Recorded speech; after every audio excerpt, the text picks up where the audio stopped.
una patología muy frecuente que vemos nosotros y porque es importante estar atento independientemente de si van a hacer urología o no.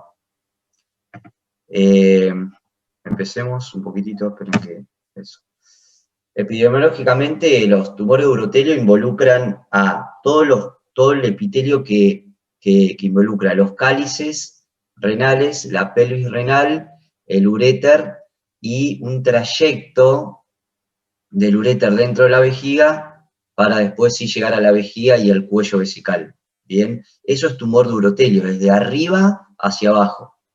Tienen una incidencia de 8 cada 100.000 por año, es más frecuente en varones, en el varón es el cuarto tumor en frecuencia después del cáncer de colon, de pulmón y de próstata, más frecuente a mediana edad, entre los 50 y los 70 años, y la hematuria macroscópica es la forma más frecuente de presentación que se da en el 85% de los casos. Ustedes lo que no entienden, frenamos y me preguntan, ¿sí? Dale. ¿Sí? Bien.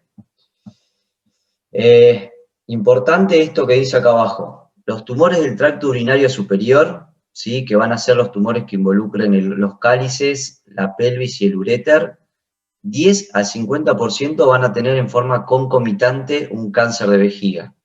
En cambio, el cáncer de vejiga en menos del 2% se va a dar concomitante con un cáncer del tracto urinario superior. ¿Eso por qué? Y es fácil de pensar. Si uno tiene un tumorcito en el uréter, es más fácil que se implante en la vejiga por una cuestión de que la orina viene de arriba hacia abajo, que un cáncer de vejiga tenga reflujo y se implante en el uréter, en la pelvis o en los cálices. ¿Entendieron eso?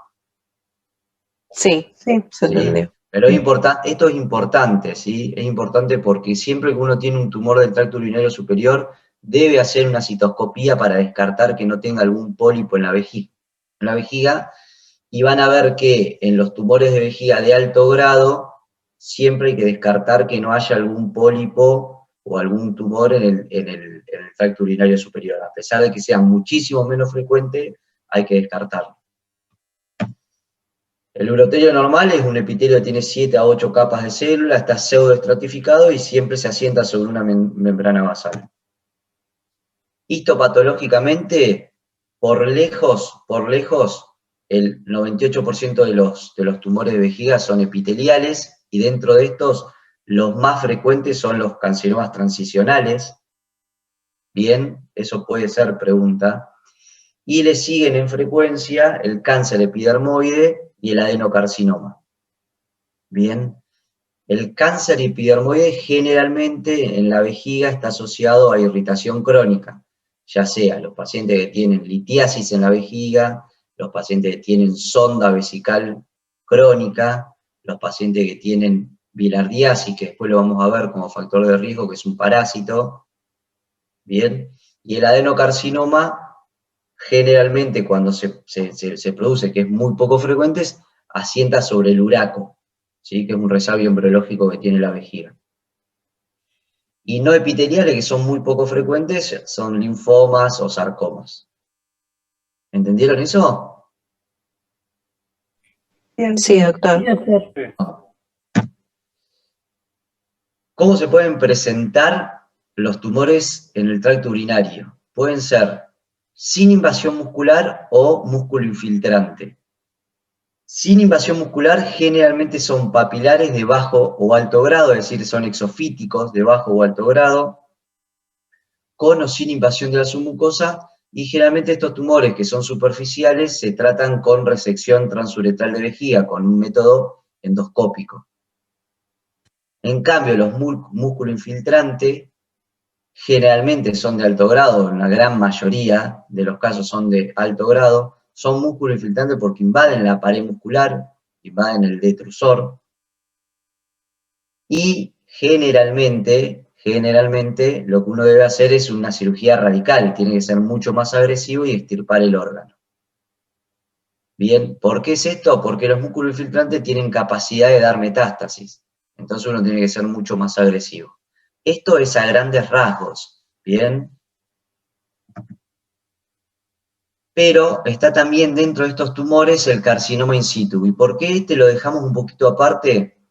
Porque generalmente el carcinoma in situ es un tumor superficial de vejiga plano, ¿sí? No es el tumor típico de vejiga que es exofítico, no es como un pólipo, es un tumor plano que es de alto grado. ¿Y por qué es importante tener en cuenta el carcinoma in situ? Porque el 50% de los carcinomas in situ van a pesar de ser superficiales, van a evolucionar a ser un tumor infiltrante. Por eso que estos tumores no solo hay que resecarlos, no solo hay que hacer una resección endoscópica, sino que hay que hacer un tratamiento concomitante que después lo vamos a ver, que acá lo dice, que es la BCG, ¿sí? Que es el bacilo de Calmette-Guerin, ¿sí? Que se instila dentro de la vejiga. Cuando estos tratamientos no son exitosos, porque vuelve a recidivar, vuelve a formarse el tumor, el carcinoma in situ, hay que pensar en hacer una cistectomía, ¿sí? Temprana. Eso ya lo vamos a ver. Factores de riesgo para tumores del tracto urinario. Por lejos, el más frecuente de todos y el que no tienen que dejar de preguntarle a cualquier paciente que se presenta en una guardia con sangrado en la orina es si fuma o fumó. Tiene hasta 7 veces más frecuencia en el paciente que fumó que el que no fumó de producir un cáncer de vejiga. ¿Bien? En menos porcentajes, las fenacetinas, que son unos antiinflamatorios que se usaban antes, también tienen relación o factor de riesgo para el cáncer de vejiga. Todos los trabajadores de la industria del caucho, de la industria de las pinturas, ¿sí? Por las anilinas que usan, esos trabajos también tienen alto riesgo de padecer un cáncer del tracto urinario. El acre, que es el hidroarsenismo crónico endémico, hay zonas en el país que tienen mucho arsénico en el agua, ¿sí? Que también produce cáncer de vejiga. La ciclofosfamida, que es un quimioterápico que se usaba mayormente para los tumores, linfoides. Radio o braquiterapia de la pelvis, siempre el paciente con hematuria, por ejemplo, una mujer que ha tenido un cáncer de cuello uterino y que ha tenido radioterapia pelviana, o el hombre que ha tenido un cáncer de próstata y los trataron con radioterapia, ese paciente puede generar un cáncer de vejiga radioinducido. La bilhardiasis, las infecciones crónicas de la litiasis, esto está más asociado, como dijimos antes, con el cáncer epidermoide de vejiga. ¿Seguimos? Sí. Sí. Ahora vamos a ver los tumores del tracto urinario superior. Y en estos vamos a involucrar a los tumores que se forman en la pelvis, en los cálices y en el uréter. Bien, no en vejiga. Como dijimos, la hematuria macromicroscópica en más del 80% de los casos, estos tumores suelen sangrar y por eso se descubren de esta forma. Pueden tener uronefrosis o ureterouronefrosis, que eso es bastante frecuente porque piensen que es como un pólipo que está tapando el cañito que comunica el riñón con la vejiga, que es el uréter. Eso genera un stop de la vejiga y hace que el riñón trabaje a esfuerzo, y eso, la reproducción de eso es generar una dilatación, una uronefrosis. Esa uronefrosis se puede acompañar de dolor cólico, como si estaríamos en caso de una piedra. No es una piedra, sino es un coagulito o un pólipo, o un dolor sordo lumbar, es decir, un dolor que no se presenta como cólico, pero el paciente tiene un dolor lumbar prolongado en el tiempo, ¿sí? Ya en caso más avanzado, pérdida de peso, metástasis, o puede cursar asintomático, es el paciente que uno le hace un estudio de control, una ecografía de control, y se presenta que tiene una uronefrosis, y ahí se lo empieza a estudiar y aparece un tumor del tracto urinario. Característicamente, esto se los debe haber dicho el doctor Nolasco porque lo suele repetir, cuando uno ve las hematurias de los tumores del tracto urinario, los coagulitos salen en forma vermiforme, como en forma de gusanos, ¿sí? ¿Por qué? Porque moldean el uréter. Entonces cuando uno los despide salen como gusanos de coágulos, ¿bien? ¿Qué estudios complementarios se le pide a estos pacientes? Bueno, siempre la ecografía está a la orden del día, es un estudio muy barato, no irradia el paciente, y nos puede empezar a dar un poco de información de qué es lo que está pasando. El urograma escletor es un estudio que ya no se usa más porque está reemplazado por la tomografía sin y con contraste. PAP seriado en orina, que esto es importante, el Papa Nicolau en orina es lo mismo que el Papa Nicolau ginecológico, lo que busca son células neoplásicas, se toma con 3 tarritos de orina en 3 días diferentes y en horarios diferentes del día. Y eso se manda a analizar, es decir, se lo lleva a patología, y los patólogos lo ven igual que un Papa Nicolau, lo ven al microscopio y ven si tienen células neoplásicas. Importante de esto, el PAP en orina va a dar positivo solamente en los tumores de alto grado y en el carcinoma in situ. En los tumores de bajo grado el PAP generalmente es negativo. Entonces, ¿qué quiere decir esto? Que un PAP en orina negativo no descarta un tumor uroterial. ¿Se entendió? Sí. Bien. Entonces, yo tengo la sospecha de que el paciente tiene un tumor del tracto urinario superior. Como dijimos antes, hay que hacer una cistoscopía, hay que ver la vejiga por dentro para descartar ese 50-60% de pacientes que tienen en forma concomitante o sincrónico un tumor del tracto urinario superior y un tumor de vejiga. Y es bastante mandatorio es hacer una ureterorrenoscopía. La ureterorrenoscopía es entrar con una camarita muy finita a la uretra, a la vejiga, y entrar al uréter, y llegar hasta el pólipo ese que estoy viendo por imágenes, ¿sí? Y cuando llego al pólipo, ¿qué hago? Bueno, le tomo una muestra y espero el resultado. ¿Por qué? Porque me va a diferenciar de que si es un tumor de bajo grado o de alto grado, ¿bien? Y siempre en estos pacientes hay que hacer una tomografía o una resonancia, algo que nos ayude a entender un poquito mejor todo el árbol urinario. ¿Bien? Esto es un urograma excretor, esto se dejó de usar porque ahora ya tenemos la tomografía que reemplaza esto, se hace mucho más rápido y se le hace toda la reconstrucción del árbol urinario. El urograma excretor son radiografías, al paciente hay que hacer una preparación colónica para que no tenga materia fecal al intestino y se pueda ver bien todo el árbol urinario. Se le da un contraste endovenoso y se le empiezan a sacar placas a los 2 minutos, a los 5 minutos, a los 15 minutos, a los 30 minutos, a los 45, a los 60 minutos, y ahí se va viendo todo, cómo va viendo todo el recorrido del contraste y toda la formación del árbol urinario. Esto con una tomografía se hace en 5 minutos porque se le da el contraste, se lo mete en el tomógrafo y después hacemos la reconstrucción del árbol urinario. Esos son todos urogramas. Ven acá, esta es una imagen bastante característica de un tumor del tracto urinario de pelvis. Ven cómo se rellena toda la pelvis y acá hay como una mordida de manzana. ¿Sí? Como en sacabocado, es una parte que no se rellenó, que está ocupado por un pólipo. Acá ven una amputación del cáliz superior, que no se rellena también porque está ocupado por un pólipo. Esto en tomografía se ve mucho mejor, porque inclusive antes del periodo de excreción renal, ya hay un refuerzo del contraste del pólipo. Acá está totalmente amputado el riñón, ven que baja por el uréter el contraste, pero no se ve, está todo ocupado por una gran formación, todo el árbol urinario de los cálices y de la pelvis. Entonces, como dijimos, es bastante mandatario hacer una ureteroscopía, que es entrar con este ureteroscopio flexible, bien finito, y entrar en el tracto urinario superior. Se ve todo el uréter, se ven los cálices, se ve la pelvis, y de esa manera se puede tomar una muestra de lo que estamos viendo. El tratamiento de los tumores del tracto urinario superior, el gold estándar es hacer una nefroureterectomía con manguito vesical. Bien, nosotros lo hacemos laparoscópico, pero hay lugares donde lo siguen haciendo a cielo abierto.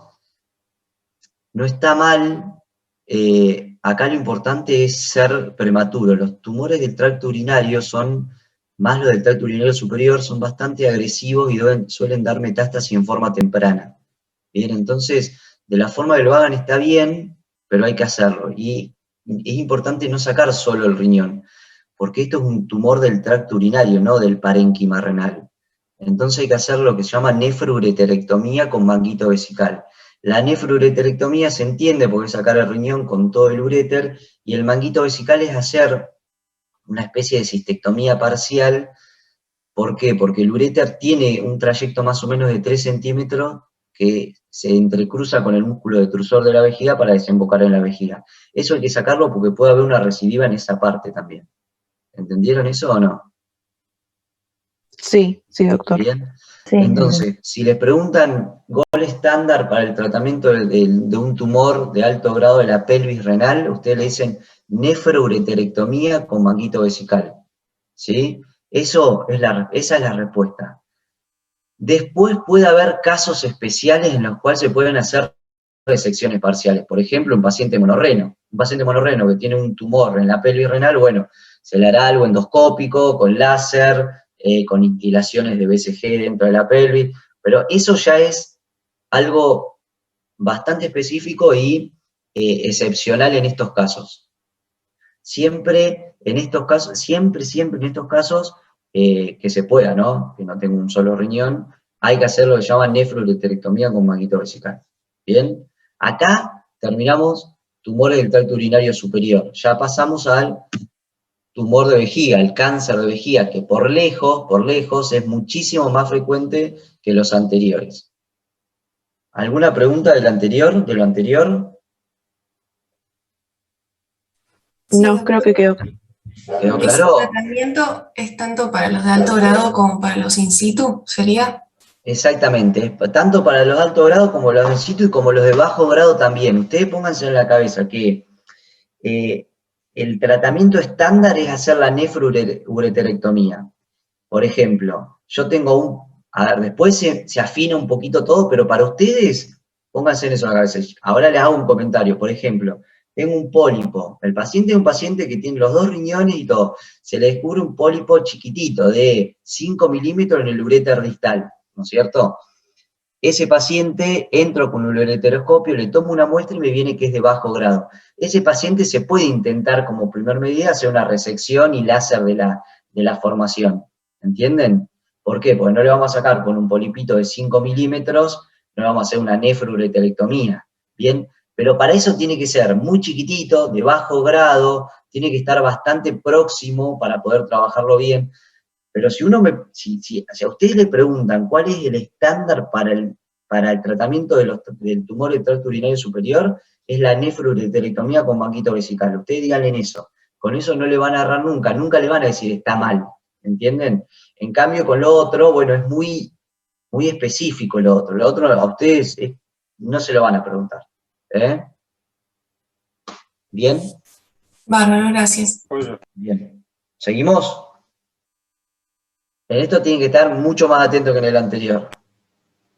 Bueno, Sí. venimos. Seguimos con cáncer de vejiga. ¿Sí? Como dijimos, hematuria macro microscópica sigue siendo la forma más frecuente de presentación.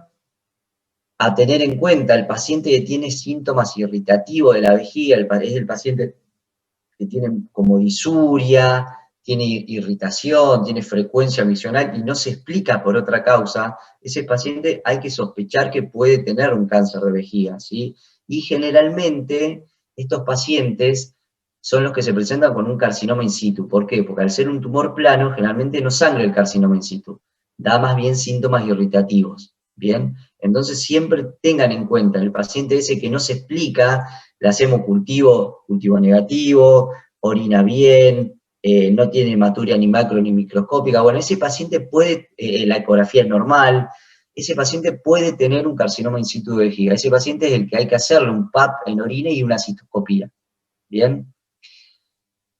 Dolor lumbar o pelviano, en el caso ya de tumores más avanzados, pueden ser asintomáticos, que a veces vemos al paciente que le pedimos un estudio por otra causa y aparece en la ecografía un pólipo de vejiga, o puede ser también, en casos más avanzados de la enfermedad, pérdida de peso o metástasis.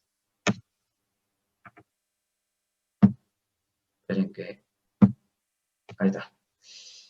La historia natural del cáncer de vejiga, al momento del diagnóstico, el 80% de estos tumores van a ser no músculo-invasivos, van a ser superficiales. Solamente un 20% al momento del diagnóstico van a ser tumores músculo-invasivos. Bien, ahí después esto es como una introducción, después se van a dar cuenta que son dos enfermedades totalmente distintas, el cáncer de vejiga no músculo-invasivo y el músculo-invasivo. Y a tener en cuenta, durante la evolución, un 20% de los no músculo-invasivos van a hacerse músculo-invasivos, y más si están asociados al carcinoma in situ. Generalmente, todos los tumores de vejiga son recidivantes, generalmente vuelven a formarse, ¿bien? Y eso también es otra cosa importante para tener en cuenta. Estudios complementarios, ecografía renal y vesical, PAP seriado en orina, y si es mandatario en este caso es hacerle la uretrocistofibroscopía, que es entrar con la camarita por la uretra, ya sea en el hombre o en la mujer, y ver toda la vejiga, ver bien todas las caras de la vejiga. ¿Y para qué sirve esto? Primero para descartar el pólipo. En el caso de que lo tenga, es para describir dónde está, qué tamaño tiene, qué asociación tiene con los meatos ureterales, si están próximos o no al meato ureteral. ¿Y eso para qué va a servir? Para definir un poquitito la táctica quirúrgica. ¿Ok? ¿Seguimos? Entonces, el urograma escritor ya no se usa. Urograma Tampoco escritor para no se usa más. No, sáquenlo. El urograma escritor, sáquenlo de ahí. ¿Sí? Seguimos. Entonces, el paciente que, por ejemplo, se presenta en la guardia, ustedes no son urólogos, pero están haciendo guardia, se presenta con hematuria. El paciente viene y dice, doctor, tengo 65 años y estoy hace 2 días orinando con sangre. Perfecto. A ese paciente, ¿qué le vamos a pedir? Bueno, le pedimos primero la ecografía renal, vesical y prostática, ¿sí? Ahí me va a dar informe de cómo están los riñones, si están obstruidos o no están obstruidos, tamaño de la próstata, y me va a decir si la vejiga tiene algún pólipo dentro. Con eso ya me quedo tranquilo y no me voy a quedar del todo tranquilo, ¿sí? Siempre hay que profundizar el estudio del paciente que sangra en el sistema urinario. ¿Y sí? ¿Cómo lo profundizamos? Bueno, primero, para ver bien el tracto urinario superior, hay que pedir una tomografía sin y con contraste endovenoso. ¿Bien? Después voy a pedir un cultivo de orina, después le voy a pedir un PAP seriado en orina, y después lo voy a mandar al urólogo, que él va a determinar si le hace una citoscopía o no, dependiendo de esas cosas que voy encontrando. Pero generalmente, para que tengan en cuenta, todo paciente mayor de 50 años que tiene una hematuria, que tiene un sangrado en la orina, más si es macroscópico, se le hace una citoscopía. Bien, porque de esa forma vemos qué es lo que está sangrando, vemos la uretra, vemos la próstata y vemos la vejiga. Y con eso nos quedamos bien tranquilos si no encontramos nada, ¿bien? Seguimos. Estos son los pólipos típicos de vejiga, ven que son exofíticos, son arboriformes, generalmente sangran. Esto es un tumor ya, así a simple vista, uno se da cuenta que son tumores de bajo grado, ¿bien?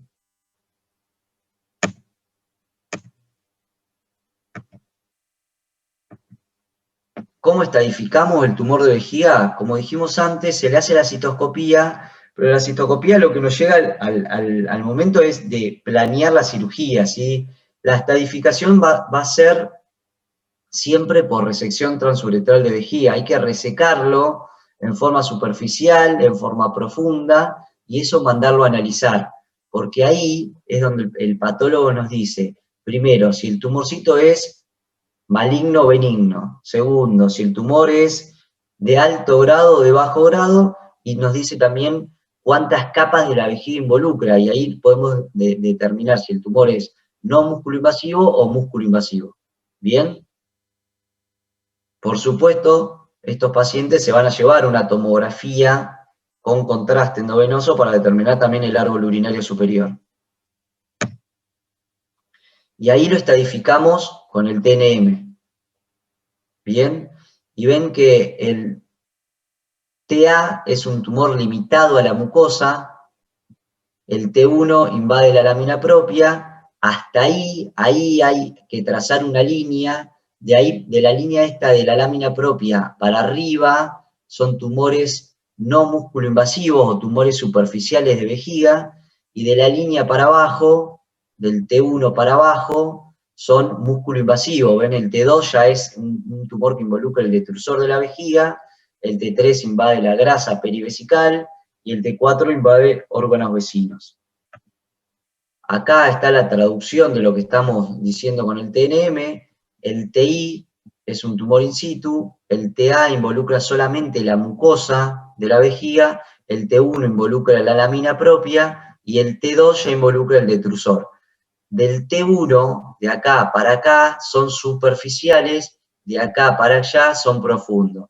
De acá para acá, los superficiales los vamos a tratar como primer medida con resecciones transuretrales y con instilaciones endocavitarias, y de acá, del T1 para allá, ya hay que hacer un tratamiento radical, hay que hacer una cistectomía, ¿bien? Hay que hacer una cirugía muchísimo más grande. ¿Vamos bien por ahora? Sí. ¿Sí? Entonces, ustedes háganse la idea que los tumores no músculo-invasivos son una patología distinta a los tumores músculo-invasivos. ¿Y por qué está esa gran diferencia? Porque a partir de los T2, la enfermedad tiene capacidad de dar metástasis. ¿Me entienden? Entonces no podemos hacer, por ejemplo, con un T2, un tratamiento solamente local. ¿Entendieron eso? Hay que hacer un tratamiento mucho más agresivo, ¿bien? Que es la cistectomía. Seguimos, bueno.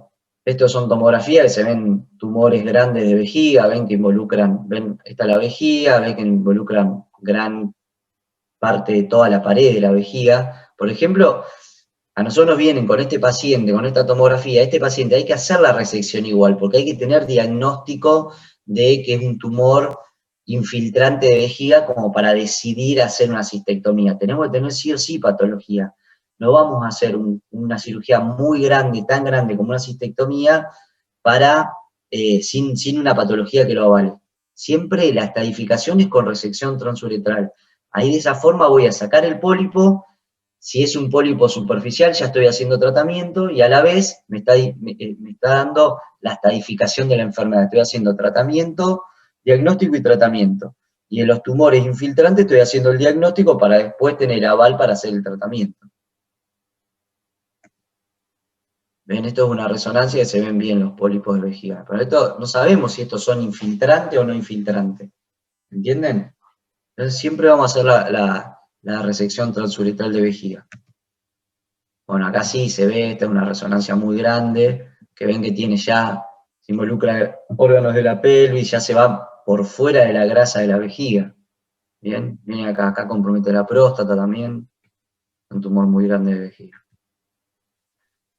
Factores pronósticos, como dijimos, los dos más importantes por lejos, pero por lejos es el grado de diferenciación celular.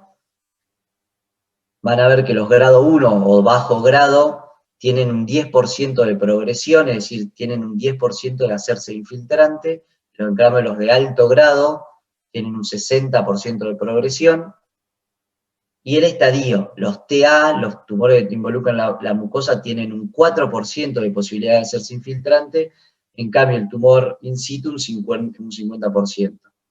¿Entienden eso o no? Sí.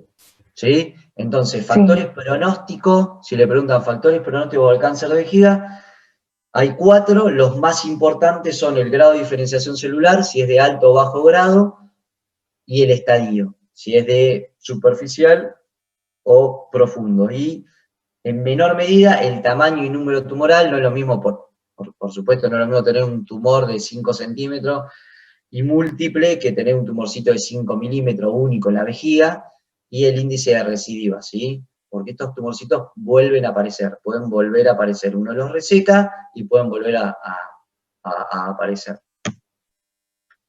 El tratamiento es la resección transuretral de vejiga, como dijimos. Muchas veces es como el 80% de estos tumores son superficiales, muchas veces es diagnóstico y tratamiento en el mismo tiempo, ¿sí? Y ahora, cuando ya tenemos toda la estadificación, se recomienda a los pacientes dividirlo en grupo de riesgo para ver después qué se hace. ¿Bien? Tenemos los de bajo riesgo o los de alto riesgo. ¿Me siguen? Los de bajo riesgo van a ser tumores primarios, es decir, la primera vez que aparecen, solitarios, generalmente únicos. De bajo grado y que involucran la mucosa nada más, menores de 3 centímetros y no tienen un carcinoma in situ concomitante. Y los de alto riesgo son el paciente que tiene un tumor que involucra la lámina propia, que es de alto riesgo, que tiene un carcinoma in situ, o que tiene un carcinoma in situ, o esos tumores que son múltiples y recurrentes y grandes. ¿Seguimos? Los intermedios, el riesgo intermedio van a ser los que no están ni en uno ni en otro. ¿Y para qué es esto? Es para ver qué hacemos posterior a la resección. Entonces, ahora traten de no leer, que les explico algunas cosas. ¿Bien? Los tumores superficiales de vejiga, que son la gran mayoría de las veces se presenta así, generalmente son recidivantes y el miedo nuestro no es solamente que reciden, sino que progresen, es decir, que se hagan tumores superficiales y se hagan tumores profundos de vejiga. ¿Ok? Entonces, tenemos algunas terapéuticas para hacer después de la resección. Y para eso es que los estratificamos en bajo y alto riesgo. ¿Ok? El paciente que tiene bajo riesgo, por ejemplo, es un paciente que debuta con un pólipo único de vejiga, que le hago la resección y el patólogo me dice, doctor, usted lo que sacó es un tumor de bajo grado que involucra la mucosa, es decir, TA de bajo grado, TA G1, único, con detrusor, porque siempre hay que hacer muestras profundas, libre de enfermedad. Entonces yo me quedo tranquilo que es un tumor superficial de vejiga. Si es primer episodio, puedo no hacerle nada a ese paciente. ¿Y qué quiere decir eso? Después quedará en control citoscópico para ver que no tengo una recidiva. ¿Bien? ¿Y por qué no le hago nada? Y porque es un paciente de bajo riesgo y creo que tiene muy pocas posibilidades de progresar. ¿Bien? Pero en los controles citoscópicos, por ejemplo, al año y medio, a los 2 años, recae con un nuevo pólipo. ¿Bien? A ese paciente algo más le tengo que hacer para tratar de evitar que vuelva a recidivar. Y ahí es donde empieza a aparecer lo que se llama mitomicina C. La mitomicina C es un quimioterápico que se instila, es decir, se le pone una canulita al paciente dentro de la vejiga y se instila 40 miligramos de mitomicina diluida en 60 centímetros cúbicos de solución fisiológica. ¿Cuántas veces se hace eso? Bueno, la mitomicina se puede hacer o inmediatamente después de la resección transuretral de vejiga, es decir, yo ya sé que ese paciente recidivó y tiene un polipito que es bastante indolente, porque ya lo veo que es chiquitito, lo reseco, cuando hago la resección profunda veo que el músculo detrusor es sano, por lo menos macroscópicamente, entonces a ese paciente, si no está perforada la vejiga cuando hice la resección, que es una condición para poder hacer mitomicina, a ese paciente dentro de las 12 horas posteriores a la cirugía, le pongo la canulita, le inyecto la mitomicina C y lo dejo 2 horas sin orinar, lo dejo 2 horas con la sonda clampeada. A las 2 horas desclampeo la sonda, se vacía bien toda la vejiga y listo, le hice lo que se llama instilación inmediata de mitomicina. Esa es una de las opciones. La otra opción es dejar que el paciente se vaya de alta y a los 20 días más o menos le hago la mitomicina C. Pero como no se lo hizo inmediatamente, lo que tengo que hacerle son 6 instilaciones semanales de mitomicina. Es el mismo procedimiento, pero tiene que venir una vez por semana, por 6 semanas, para que le ponga la mitomicina. ¿Bien? ¿Lo entendieron eso o no? O sea, Sí. si no se hace ni bien hacer la resección, tenés que hacerlo por 6 semanas. Claro, o lo haces inmediatamente después de la resección, ¿sí? Una dosis sola, o si yo prefiero dejar que, por ejemplo, ¿por qué no se la haría inmediatamente? Una, o porque no me la aprueba la obra social, u otra, porque tuvo una perforación. Yo le estoy haciendo una quimioterapia intravesical, si está perforada la vejiga va a pasar el quimioterápico a la pelvis, entonces no le puedo hacer. Entonces yo, por ejemplo, porque a veces se perfora la vejiga cuando uno le hace las resecciones. Se perfora, bueno, le dejo la sondita 2 o 3 días, que se cierre ese agujerito, le saco la sonda, se va a la casa, y a los 20 días le hago la quimioterapia, la mitomicina intravesical. Pero ahí no se puede hacer una vez, una sola instilación, le te vas a hacer 6 instilaciones, una vez por semana. ¿Bien? ¿Entendieron eso o no? Oye, ¿Joya? Sí, entendí. Listo. ¿Qué hace la mitomicina? Entiendan esto. ¿Qué hace la mitomicina? Previene las recidivas. Previene las recidivas. Eso es muy importante. Previene las recidivas. Anóteselo porque esto va a ser pregunta. Miren, las preguntas las hago yo, por eso les recalco algunas cosas. Previene las recidivas. Bien. Ahora pasemos al paciente que tiene alto riesgo. ¿Sí? El paciente de alto riesgo. El paciente que es el mismo paciente. El paciente que le hice una ecografía, tenía hematuria, le hicieron una ecografía en la guardia y me lo mandan al consultorio. Y la ecografía informa, pólipo de 1 centímetro en cara lateral izquierda. Perfecto. ¿Qué le hago al paciente ese? Bueno, lo estudio bien el paciente y ¿cómo lo voy a estudiar? Le voy a hacer una citoscopía para asegurarme de que esté el pólipo. Le hago la citoscopía en consultorio, está el pólipo 1 centímetro en cara lateral derecha, ya lo programo para operar. Lo llevo a quirófano, le hago la RTU de vejiga, la resección transuretral de vejiga.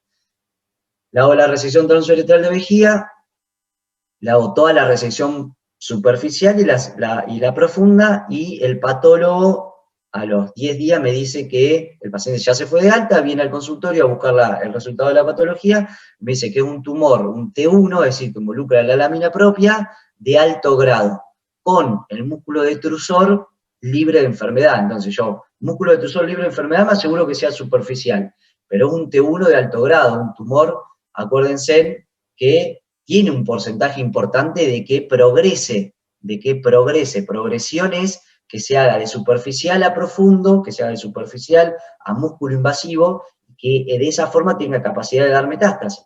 Entonces este paciente ya tengo que hacerle algo un poco más fuerte, y ahí que tengo de herramienta es la BCG, la instilación con BCG. La instilación con BCG, ¿por qué es importante que esto se lo acuerden? Porque tiene 2 particularidades. Una, igual que la mitomicina, previene las recidivas, ¿sí? Y la segunda, que previene la progresión. ¿Entendieron? La mitomicina, acuérdense que lo que hace es bajar el porcentaje de recidiva, pero no de progresión. Por eso lo dejamos solamente para los tumores de bajo riesgo. En cambio, para los de alto riesgo ya tengo que prevenir también la progresión. Entonces ya le doy BCG. Y la pregunta que me tendrían que hacer ustedes sería, pero doctor, entonces ¿por qué no le hacemos BCG a todo? Porque la BCG tiene efectos colaterales. Yo estoy intilando un bacilo atenuado en la vejiga, ¿sí? Entonces tiene riesgo de hacer lo que se llama BCGitis, ¿sí? De hacer una diseminación sistémica del bacilo. ¿Entendieron eso? Sí. sí, Bien. ¿Cómo se pone la BCG? La BCG es importante, primero, que pasen 30 días de la resección transuretral, porque tiene que estar bien cicatrizada la vejiga. Segundo, que tenga un cultivo de orina negativo. Tercero, que cuando uno le pone la canulita, ¿sí? Para instilarlo dentro de la vejiga, que es una sondita, una K30, algo muy finito, no sea traumático esa introducción, que no haya hematuria o que no haya uretrorragia, ahí hay que suspenderlo el procedimiento. Entonces, si pasaron 30 días, tengo un cultivo de orina negativo y la introducción de la canulita fue buena, no hubo ningún traumatismo ni nada, le instilo la BCG, que son 120 miligramos de BCG, diluido también en 60 mililitros de solución fisiológica, y también se hace 1 por semana por 6 semanas. ¿Bien?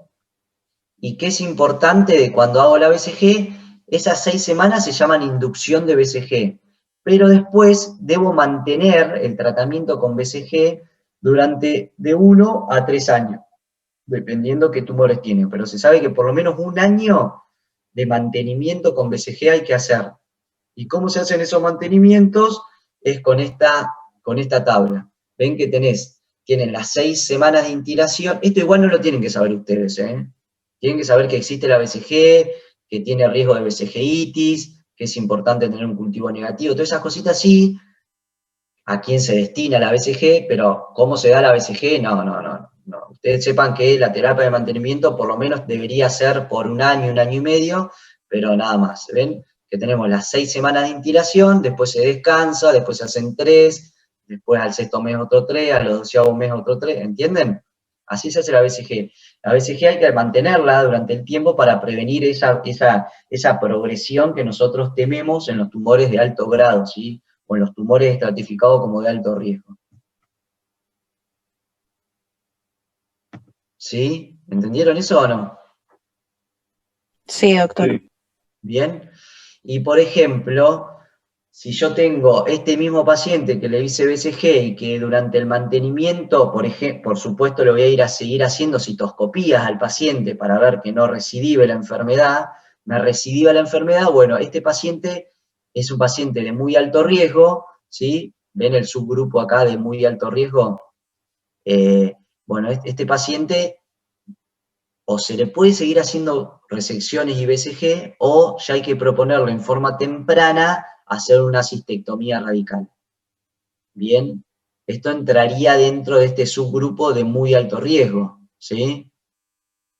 ¿Y por qué nos cuesta esto? Porque la cistectomía radical es una cirugía muy grande y que incapacita después, posteriormente, al paciente mucho, ¿sí? Es una cirugía que cambia la calidad de vida del paciente. Entonces, a todos los urólogos nos cuestan los tumores superficiales de vejiga hacer cistectomía. Sí nos queda duda de que para el tumor infiltrante de vejiga es la mejor opción, pero a los tumores superficiales de vejiga nos cuesta. Entonces, o le seguimos haciendo BCG y lo tenemos mucho más controlado, o le proponemos en forma temprana hacer una cistectomía. ¿Sí?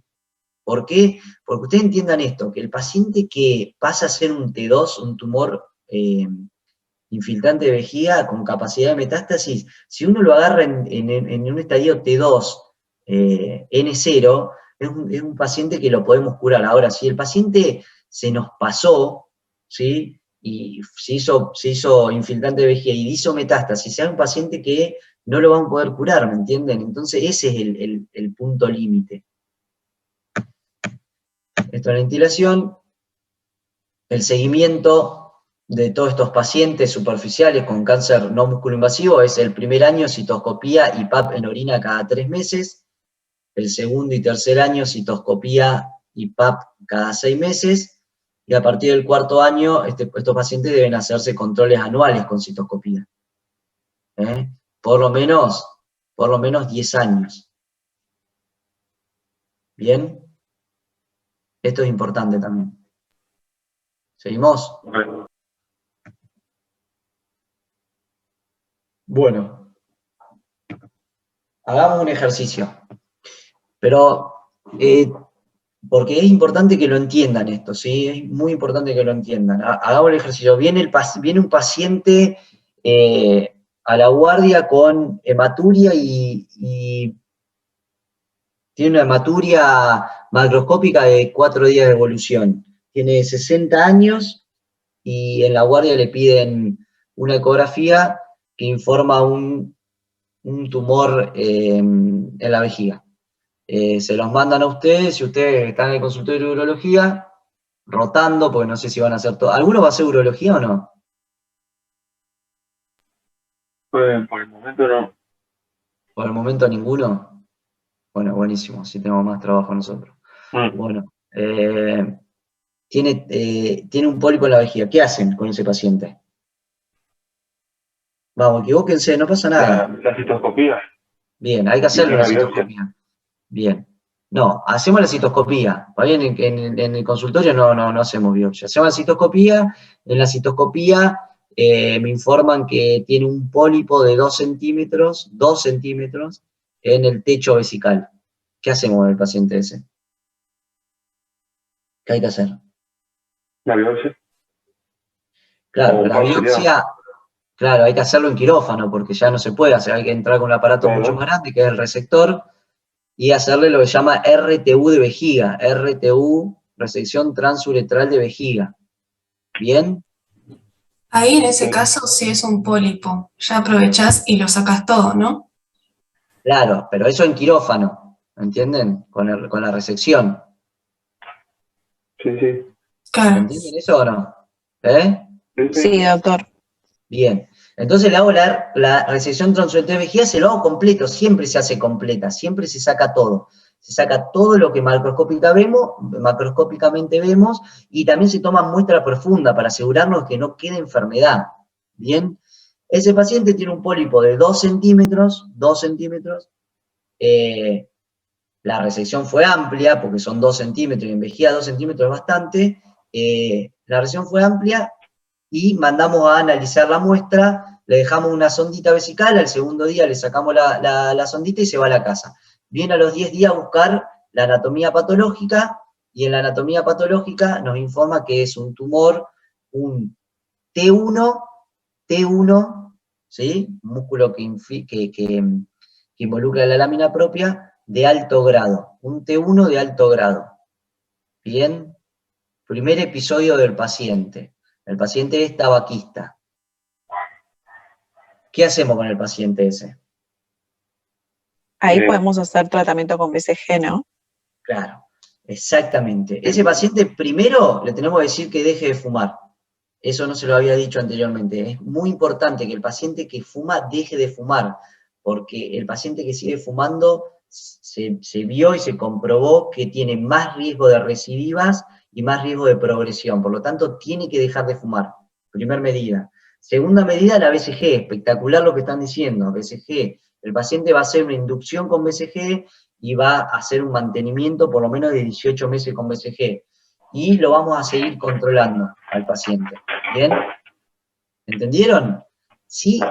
El diagnóstico se hace con citoscopía, pero la estadificación, que es lo importante para ver después cómo seguimos con el paciente, se hace con la RTU, con la resección transuretral de vejiga. ¿Bien? Sí o sí hay que operarlo, se saca todo completo, se saca muestras profundas para asegurarnos que no tiene compromiso del músculo detrusor, y después se lo estratifica de bajo riesgo, de mediano riesgo, de alto riesgo, y dependiendo de eso es que el paciente sigue cómo seguimos con el paciente. Por ejemplo, yo tengo un montón de pacientes que fueron hallazgos, por ejemplo, tuvo un episodio de hematuria, fue al urólogo, le hicimos una ecografía, vino un polipito de vejiga de bajo grado, un polipito de vejiga, le hicimos la resección transuretral, vino de bajo grado, único, no le hice nada, no le hice mitomicina, nada, porque era muy chiquito, porque era el primer episodio, y hoy siguen hasta a los 5 años con control normal y no volvió a recidivar ni nada, ¿me entienden? Esa es la mayoría de los pólipos de vejiga. Esos son la mayoría. Pero los que más tenemos que tener en cuenta son los de alto grado, y los de alto grado porque tienen más riesgo de progresión. Bueno, distinto es la enfermedad músculo-invasiva, o la enfermedad lo que se llama infiltrante. En estos casos, la gran mayoría de las veces son tumores de alto grado, ¿sí? No, es muy poco, a ver, yo debe haber, pero no, nunca vi un T2 de bajo grado, ¿me entienden? Generalmente son de alto grado, ya infiltran el músculo detrusor. Ahí el gol estándar es hacer lo que se llama cistectomía radical y derivación urinaria. ¿Bien? Entonces, en el hombre, esto anótenlo, en el hombre se hace la cistoprostatectomía radical más la linfadenectomía extendida más derivación urinaria. Linfadenectomía selectiva, ¿no? Extendida. Extendida. Doctor, Más ¿podría derivación repetir urinaria. todo, por favor? En el hombre se hace cistoprostatectomía radical,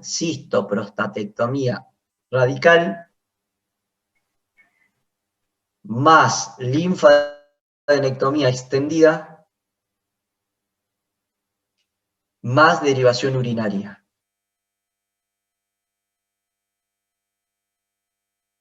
En la mujer se hace anexo histerectomía,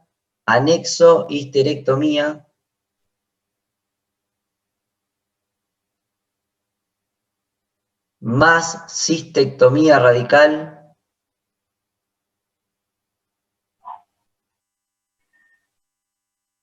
más colpectomía anterior, que es sacar cara anterior de vagina.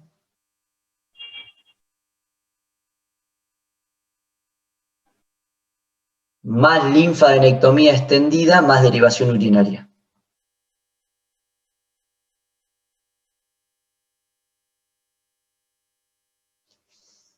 La cirugía, tanto en el hombre como en la mujer, es hacer lo que se llama exanteración pelviana anterior, es decir, se saca todos los órganos de la pelvis anterior. ¿Entienden? En el hombre hay que sacar la vejiga con la próstata, sacar todos los ganglios en forma extendida y después hacer una derivación urinaria. Y en la mujer hay que sacar ovarios, trompas, útero, vejiga, cara anterior de vagina, la linfadenectomía y la derivación urinaria. Son cirugías grandes, ¿sí?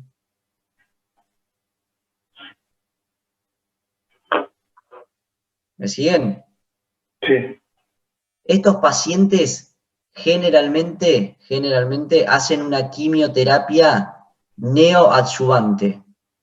Antes de mandarlo a la cistectomía, hacen quimio neoadyuvante. ¿Por qué? Porque se vio en estos pacientes que mejora la sobrevida porque ataca lo que se llama las micrometástasis. Entonces hacen quimio neoadyuvante más cistectomía radical, y después, según si tengan ganglios positivos o si tenga, sea un T3B, o tenga en forma primaria metástasis, el paciente va a quimio adyuvante.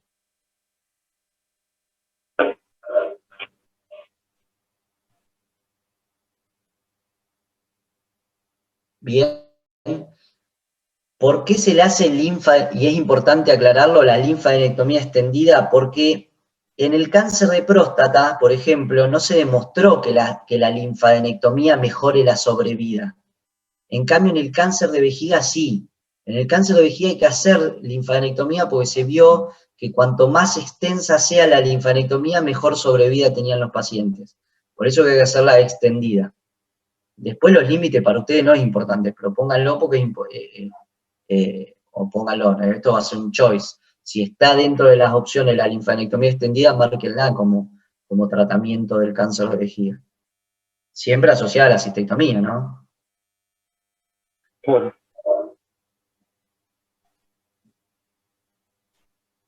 Bien. Espera. No nos adelantemos. Hay una opción.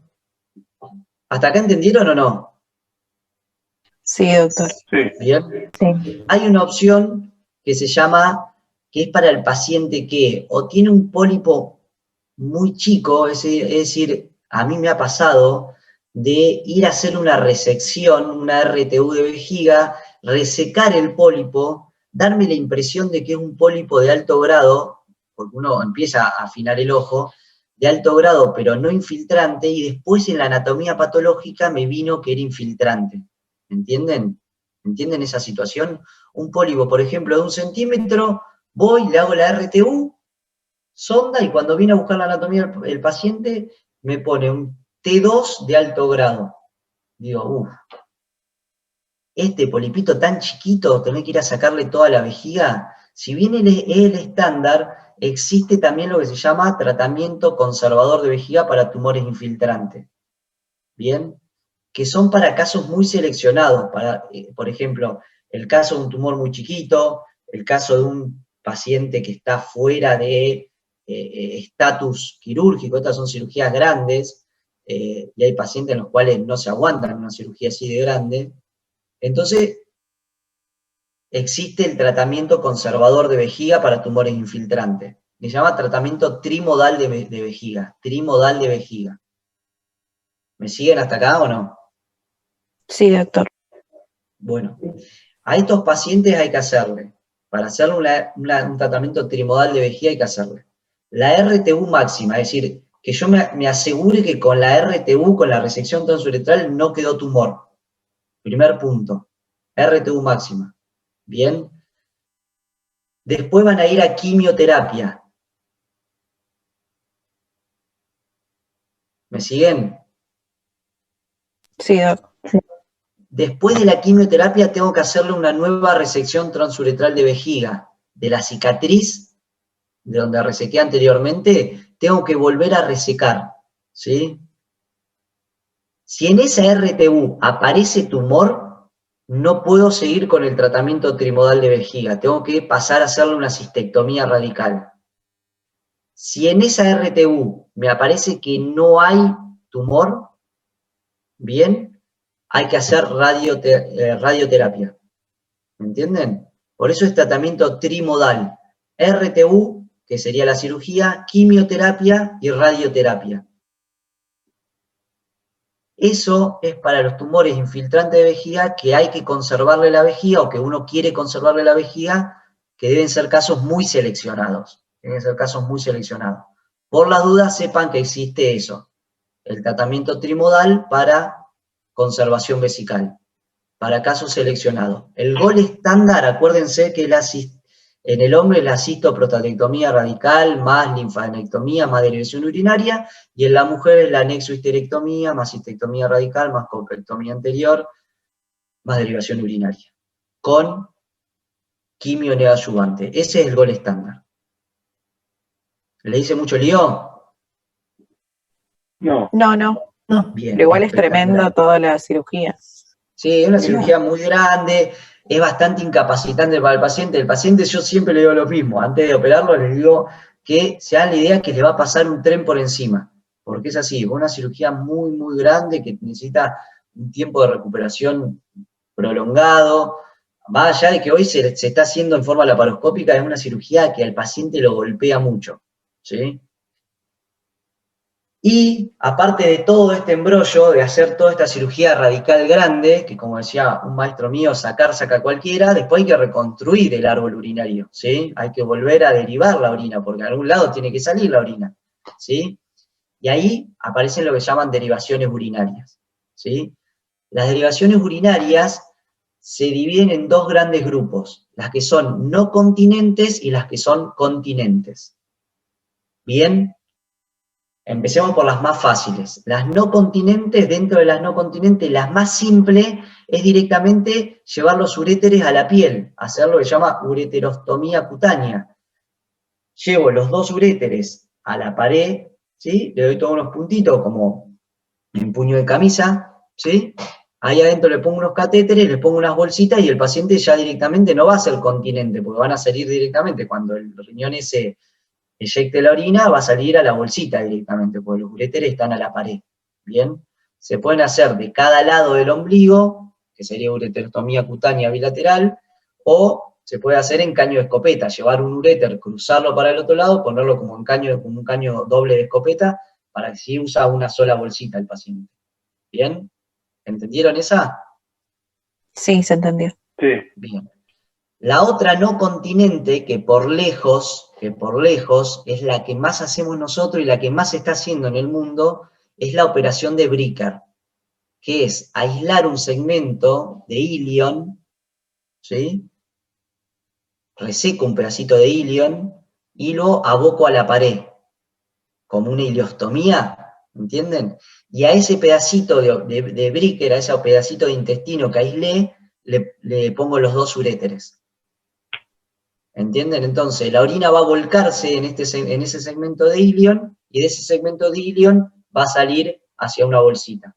Tampoco va a ser continente, ¿entienden? Porque va a salir directamente una bolsita. Lo que pasa es que va a tener un reservorio intermedio que va a ser ese ilion terminal, ¿sí? Por eso se llama operación de Bricker. Por supuesto, una vez que yo aíslo ese segmento de Bricker, después tengo que volver a unir el ilion para que siga el tránsito intestinal. ¿Entienden eso o no? Perdón, doctor, yo no entendí bien cómo sería. Es esto que le estoy mostrando acá en Ahí, este dibujo. justo.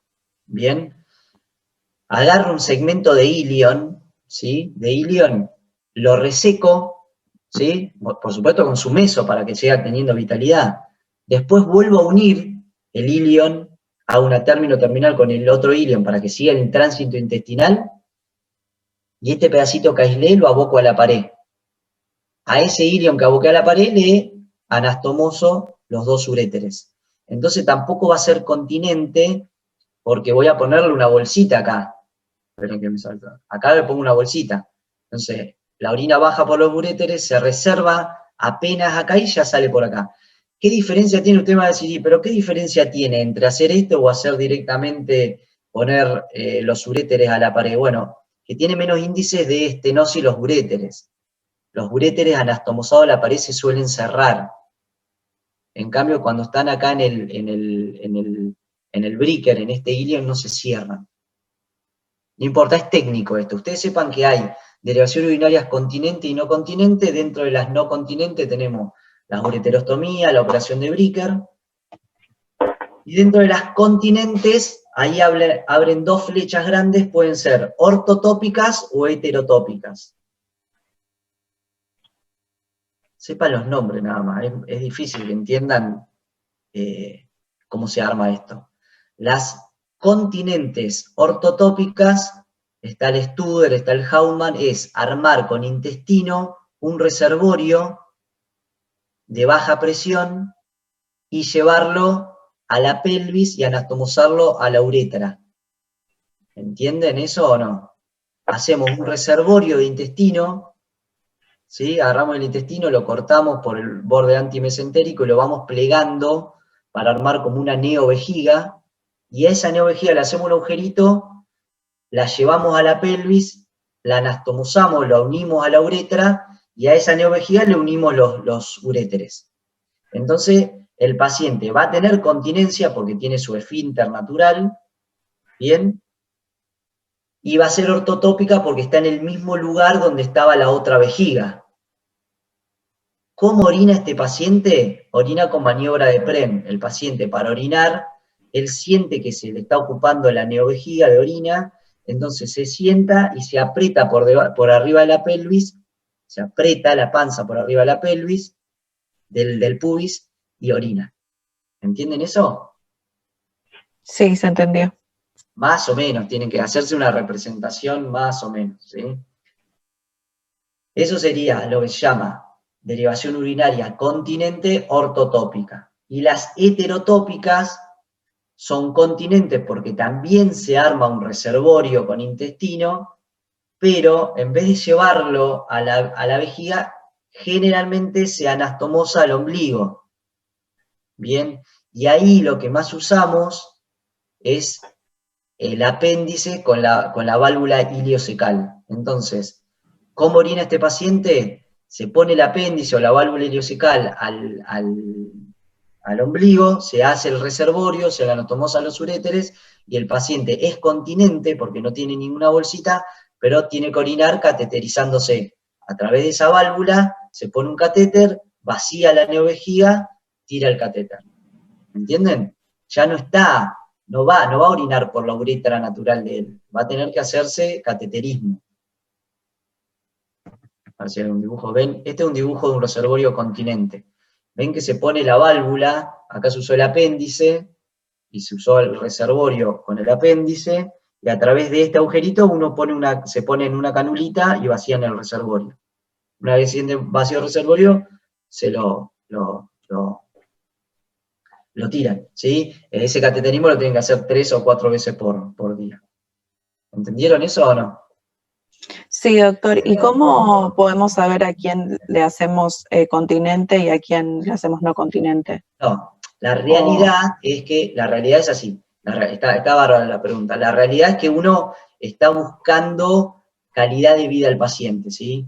Entonces, el paciente mayor calidad de vida va a tener cuando tenga una neovejiga que sea continente y ortotópica, ¿no es cierto? Es decir, Claro. que el paciente por fuera no tenga ninguna bolsita, que él para orinar a lo sumo vaya, se siente y apriete arriba del pubis, se haga maniobra de Prem y orine. Eso es lo más natural posible, ¿bien?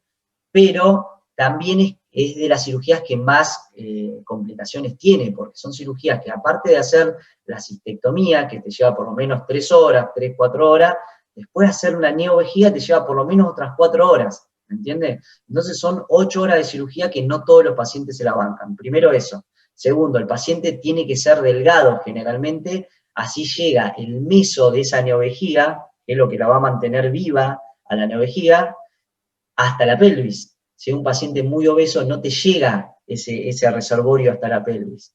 Segundo punto. Tercer punto es que aparte de calidad de vida, después también hay que tener en cuenta el paciente que no tenga complicaciones. Hay pacientes, por ejemplo, con bastante comorbilidades, que uno tiene que tener en cuenta que no puede complicarse el postoperatorio. Entonces, esos pacientes generalmente se le buscan reservorios los más, como se llama, los más simples posible. Por ejemplo, operamos un paciente de 80 años, tenemos que ser rápidos para operarlo, que no tenga pérdida de sangre, y tratar de minimizar las complicaciones postoperatorias. A ese paciente le voy a hacer una ureterostomía cutánea, no le voy a abrir el intestino para hacerle algún reservorio, ni siquiera para hacerle una operación de Bricker. ¿Por qué? Porque si llega a abrirse en el postoperatorio el intestino, llega a hacer una fístula intestinal, el paciente se muere. ¿Entienden? Sí. Entonces, a veces por tratar de mejorar la calidad de vida del paciente, estamos sometiéndolo a cirugías mucho más extensas y mucho más complejas, con más complicaciones postoperatorias. La realidad es que uno planea según la edad del paciente, según la contextura del paciente y según lo que se habla con el paciente. Hay pacientes que te dicen que no quieren, que no les importa tener una bolsita, que ellos quieren vivir y que quieren salir lo más rápido posible del hospital.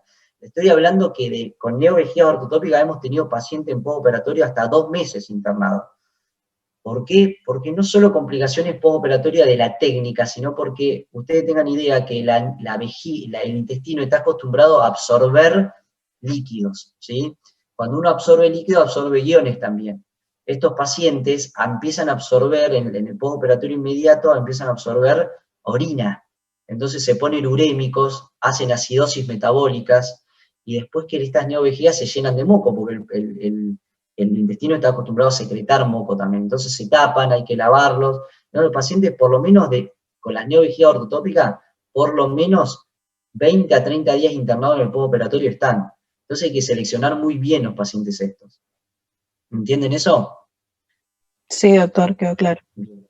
Entonces, sepan que existen estas derivaciones urinarias, que vienen desde la más simple, que es la ureterostomía cutánea, hasta las más complejas, que son las neovejigas ortotópicas. ¿Ok? Después, nada más. Después, para saber nada más. Creo que con esto van a estar más que cubiertos. Las preguntas no son difíciles, las preguntas salen de las clases, directamente de las clases, así que no se vuelvan locos. Estudien las clases, estudien lo que les vamos diciendo, que no hemos tenido problemas. Las preguntas las hacemos nosotros, así que no es que salen de otro libro, ni que las hace el jefe de servicio que da una clase introductoria y nada más, así que quédense tranquilos. Por supuesto, el doctor Nolasco las chequea, todas estas preguntas, porque es el jefe, es el que más sabe de todo esto. Así que, pero si estudian van a probar todo seguro. ¿Eh? Doctor, perdón, ¿sabe cuántas preguntas son? Porque no... El examen pasado fueron 50 preguntas choice. Pero ok. fáciles, tienen tiempo para hacerlas, no son confusas. Te digo, el año pasado, que fue la primera vez que hicimos la modalidad esta de choice, así a distancia, me parece que se aprobó 1 o 2, o 2 alumnos nada más, también de una camada re grande, me parece. Pero más de eso seguro que no. Así que aprovechen a estudiar, aprovechen hoy el día para estudiar, después tienen el jueves también libre, y traten de presentarse.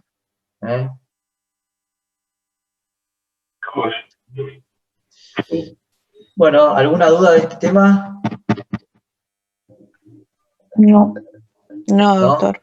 Bueno, escúcheme, le voy a explicar una cosa de imágenes, ¿sí? Hay un estudio, cierren tumores de urotelio, ya terminamos, son 5 minutos.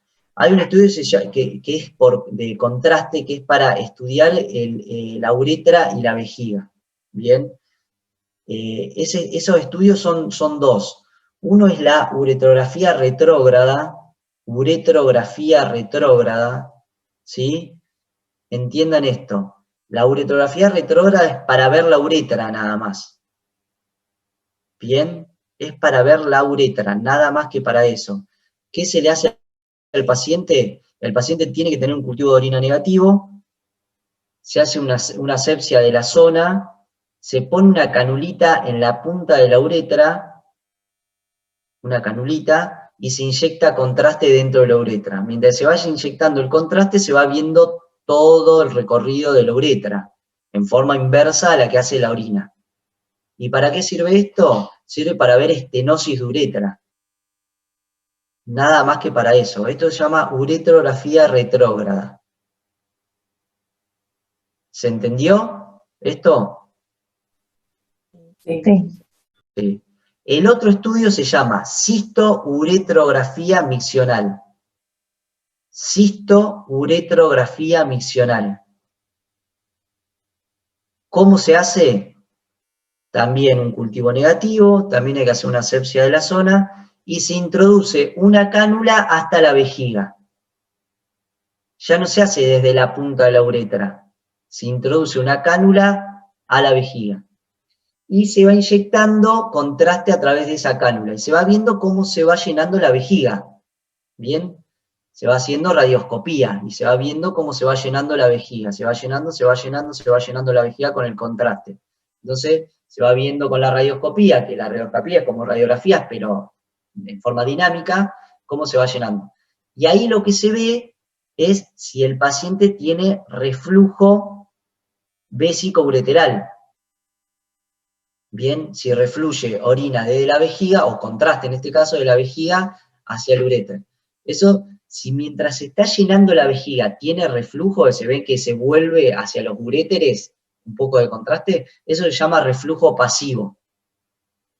Bien, una vez que se llena del todo la vejiga, que se ve bien que ya se llenó bien, bien redonda la vejiga, se ve si la vejiga tiene divertículo, se ve si la vejiga tiene divertículo, la forma de la vejiga, ¿bien? Y se le pide al paciente que orine. Se le saca la cánula y se le pide al paciente que orine. Cuando el paciente orina, se ve si tiene reflujo vesicoureteral, y ese sería un reflujo activo, porque está haciendo contracción del detrusor. A la vez de eso, como el paciente está orinando, se ve el cuello de la vejiga y se ve toda la uretra. Por eso se llama cistouretrografía miccional. ¿Sí? Se ve la vejiga y se ve la uretra como va orinando. Después, cuando termina de orinar, el paciente dice, ya no tengo más ganas de orinar, se ve si queda contraste dentro de la vejiga. Entonces se ve el residuo post-micción. ¿Entienden eso o no? Es distinto, son estudios distintos, sirven para dos cosas distintas. ¿Entendieron? Sí, Uno es la uretrografía retrógrada, ¿sí? La uretrografía retrógrada es para ver la uretra, que es desde la punta de la uretra se tira contraste, y la otra que pone una canulita y se va llenando la vejiga, se va viendo si tiene reflujo en la forma de la vejiga, si tiene reflujo pasivo, si tiene reflujo activo, y después cómo orina y cuánto le queda en la vejiga, si tiene residuo. Después nada más, nadie más. Eso fue pregunta, las diferencias esas fue pregunta el año pasado, me parece, no sé si va a entrar este año, pero después nada más. ¿Sí? joya. Listo. Bueno, ¿alguna duda? ¿Nada? No, estuvo bien. No. Bueno, vayan a descansar un rato y después pónganse a estudiar. Hazme caso. Doctor, Sí. le hago una pregunta. Sí. Nosotros teníamos ayer una clase de urología femenina que al final no tuvimos. Y Sí, quería porque saber no si pudieron. se va a Vemos si dar. la podemos. ¿La clase la tienen? ¿Se las pasó Nicolás Durán o no? Sí. Bueno, traten de leerla para mañana la clase, ¿sí? Y mañana le preguntan al doctor Nolasco, a Agustín Nolasco, a ver si tienen alguna duda. Y si no, anoten mi mail. ¿Tienen para anotar ahí o no? Sí. Sí. Mi apellido es Schinoni, es SCHINONI,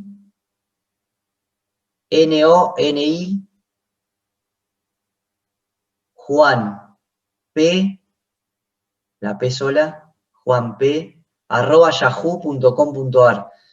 Traten de leerlo y cualquier duda me escriben a mí, si no. Me escriben las dudas que tengo y se las voy contestando. Gracias. Gracias, doctor. La clase es fácil igual, ¿sí? De entender. ¿Cómo se? Yo no me acuerdo si hay preguntas de cosas. Bueno, cualquier duda ustedes me preguntan, ¿sí? Me escriben y yo les voy contestando los mails, no hay problema.